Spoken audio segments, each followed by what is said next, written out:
Hey everybody, it's Chef Pete. I wanted to show you how I make my vegan tofu, basil, and roasted garlic filled ravioli.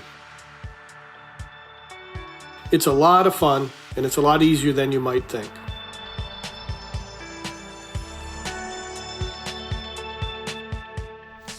First, we'll put our garlic in the oven since it takes a few minutes to roast. Then we'll get right to our dough. Start with equal parts of 00 and semolina flour.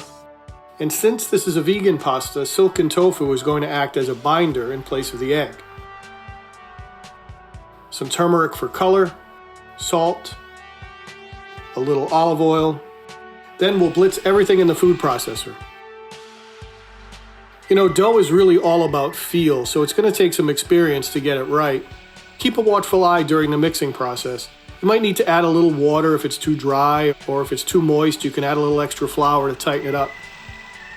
When it first comes out, it's going to be a little bit tacky and rough and maybe come apart easily. But knead it for 10 minutes and it's going to magically transform to this beautiful silky dough. It'll bounce right back against your finger. And we put it aside to rest so the gluten strengthens up. We'll put it in the fridge for about a half an hour. Now it's time for the filling.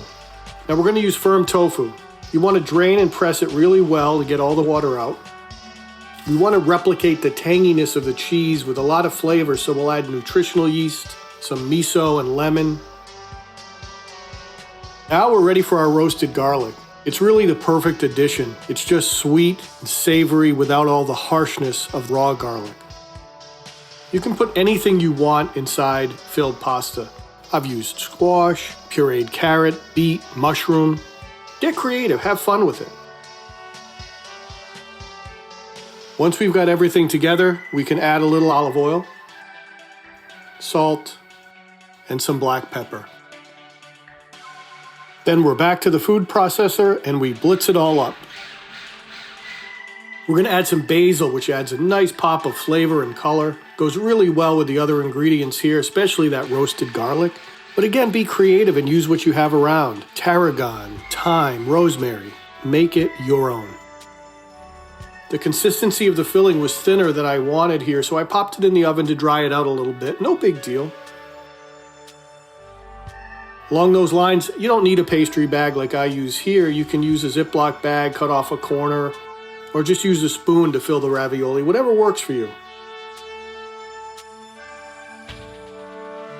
We're going to take a fist-sized chunk of dough, and because it's cold and it's thick, we want to flatten it out by hand first before we run it through the pasta machine. The machine should be set for its widest thickness. On most machines, that will be 0.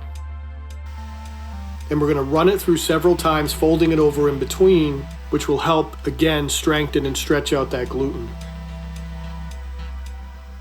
After about 10 passes through, you'll hear a pop from the dough. That's when the gluten is really ready and you can start dialing the machine down one number at a time. You'll dial it to 1 and run the pasta dough through 1 time, and then to 2 and 1 time, etc. Don't make the mistake I did the first time I made ravioli.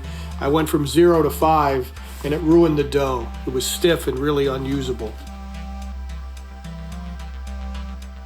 When you do it the right way, the dough will get softer and smoother with each pass and with each thinner setting. Here we went to a thickness of 6, which is really good for ravioli. For capelletti, you might go 7, or tortellini, you might keep it at 6, and if you're doing a strand pasta, you might even go thinner than that. So here we've hit our desired thickness of 6, we have a beautiful golden sheet of pasta dough. Let's make some ravioli finally. This press makes a dozen, but you can find different sizes. I've seen them up to 36. Get one of those if you're really feeling hungry. We want nice deep pockets that are going to be able to hold a tablespoon or so of filling.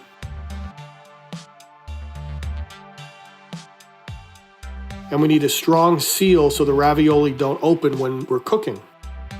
The key is to moisten the dough a little bit.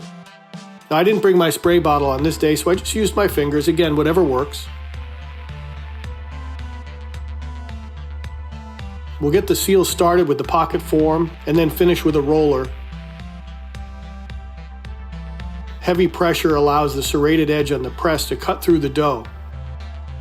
I didn't bring my rolling pin that day, so I improvised with a knife sharpening steel.